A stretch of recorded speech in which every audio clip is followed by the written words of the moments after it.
నాయుడు గారి రాజకీయం 40 ఏళ్ల చరిత్రలో మీరు ఒక యాంకర్ గా ఉండి మీరు తెలుసుకోలేకపోతున్నారంటే అది డైరెక్ట్ ఫైట్ అవుతుంది. నేను అడిగింది చెప్పండి సరే. ఆ డైరెక్ట్ ఫైట్ ఎటువంటి వారైనా ఎదుర్కొనొచ్చు. ఎదుర్కొనే ధైర్యము దమ్ము జగన్మోహన్ రెడ్డి గారికి ఉంది. కానీ అది దీనిని ఏమంటారంటే మా భాషలో తడిగుడ్డతో గొంతులు కోస్తారు అంటారు. మీకు అర్థమవుతుందో లేదో.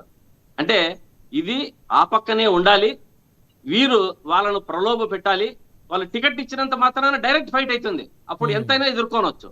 కానీ అది కాదు. ఈ రాజకీయం వేరే, చంద్రబాబు నాయుడు గారి సిస్టమ్ వేరే, వారి రాజకీయ చరిత్రే వేరు.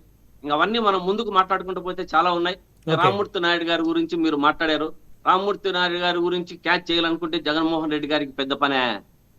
వారికి ఉన్న ఆస్తులు గానీ, వారికి ఉన్న జరిగింది గానీ ఎక్కడ ఏం పోయిండేది ఒక డిబేట్ లో ఆల్రెడీ మాట్లాడుకున్నాం. దాని మరి కుటుంబ వ్యవస్థలోకి మేము కూడా పోదలుచుకోలేదు. ఎందుకంటే పద్ధతి కాదు.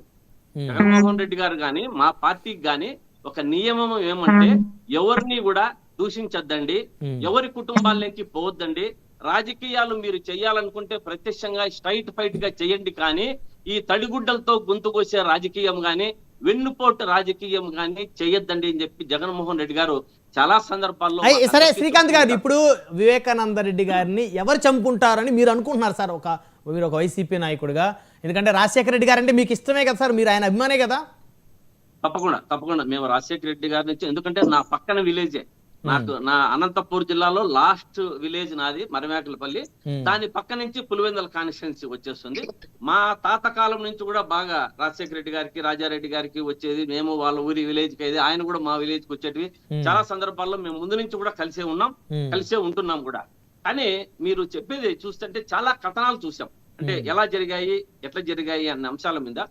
ఒకటి ఏదో రియల్ ఎస్టేట్ మీద జరిగింది అని చాలా కథనాలు మనం విన్నాం. అంటే ఒకటి, ఇప్పుడు నేను చెప్పేది నారాసుర చరిత్ర అయినా చంద్రబాబు నాయుడు గారికి సంబంధం ఉందా లేదా, లేకుంటే జగన్మోహన్ రెడ్డికి సంబంధం ఉందా లేదా అన్నది సిబిఐ కోర్టులు తేలుస్తాయి. లాస్ట్ అల్టిమేట్ గా సుప్రీంకోర్టు గాని మనకు జరిగినది, అంతకన్నా మనకు హైకోర్టు గాని సుప్రీంకోర్టు గాని మనం ఏ అక్కడ ఉన్నటువంటి న్యాయ నిపుణులు ఏది చేస్తే దానికి అందరూ కూడా బైండ్ ఓవర్ కావాల్సిందే, తప్పదు.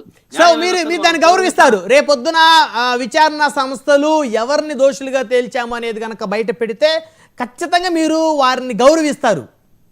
తప్పదండి. ఏం తమాషా ఏంది? న్యాయ వ్యవస్థ అంటే మన భారతదేశ రాజ్యాంగం ఏమి, న్యాయ వ్యవస్థ ఏమి, ఎవరైనా దానికి స్టిక్ ఆన్ కావాల్సిందేదే, బైండ్ ఓవర్ కావాల్సిందే, తప్పదు అది. అదే మరి సిట్ ఎందుకు గౌరవించారు సార్ మీరు? ఏమండి వైఎస్ఆర్సీపీ సిట్ మీద ఎందుకు నమ్మకం లేదు? వైఎస్ఆర్ ఇప్పుడు కొంచెం ఏదన్నా జరిగితే, ఇప్పుడు మన రాష్ట్రంలో ఉన్నదానికి ఏదన్నా ప్రలోభ పెట్టి, ఇప్పుడు శర్మిల గారిని ఆమె సునీత రెడ్డి గారిని ప్రలోభ పెట్టారు, అలా ప్రలోభ పెడతారు అని చెప్పి బయట వాళ్ళకు తెలియజేస్తారు. తప్పేముంది దాంట్లో? తప్పుందా? సిట్టుకు కానీ ఇప్పుడు సిట్టు తప్పు చేస్తుంది అనుకోండి, పైన నెక్స్ట్ ఏదో ఉంటే హైకోర్టుకు కానీ సుప్రీం కోర్టుకు కానీ పలాంటి తప్పు జరుగుతా ఉంది, జరగనీయకుండా చూడండి అని తెలియజేస్తే దాంట్లో తప్పు లేదు కదా. అది నమ్మకమోనే కాదు, ఆ న్యాయ వ్యవస్థ మీద సిట్టు మీద ఉన్నదాన్ని తెలియచేస్తూ ఇంకొంచెం గట్టిగా పటిష్టంగా చెయ్యండి. ఓకే, సో మీకైతే శ్రీకాంత్ గారు మీకైతే వివేకానంద రెడ్డి గారికి న్యాయం జరగాలి, ఆయన కుటుంబానికి న్యాయం జరగాలి, ఆయన చంపిన దోషులకు శిక్ష పడాలని మీరైతే మనస్ఫూర్తి కోరుకుంటున్నారు. తప్పకుండా. ఒక్క వివేకానంద రెడ్డే కాదు, ఎవరు మన భారతదేశంలో మన రాష్ట్రంలో ఎవరు చనిపోయినా, ఎవరిని ఇటువంటి హత్యల్లో పాల్గొన్నా ఏమి చట్టము ఖచ్చితంగా శిక్షించాలి అన్నదే మా అభిప్రాయం. అభిప్రాయం కూడా అదే ఉంటుంది. రైట్, మళ్ళీ వస్తాను మీ దగ్గరికి, 1 బై 1 మాట్లాడదాం. మనతోటి తాతంశెట్టి నాగేంద్ర గారు ఉన్నారు. ఆయన కూడా కడప జిల్లాకి చెందినటువంటి వ్యక్తి, రైల్వే కోడూరు నియోజకవర్గం.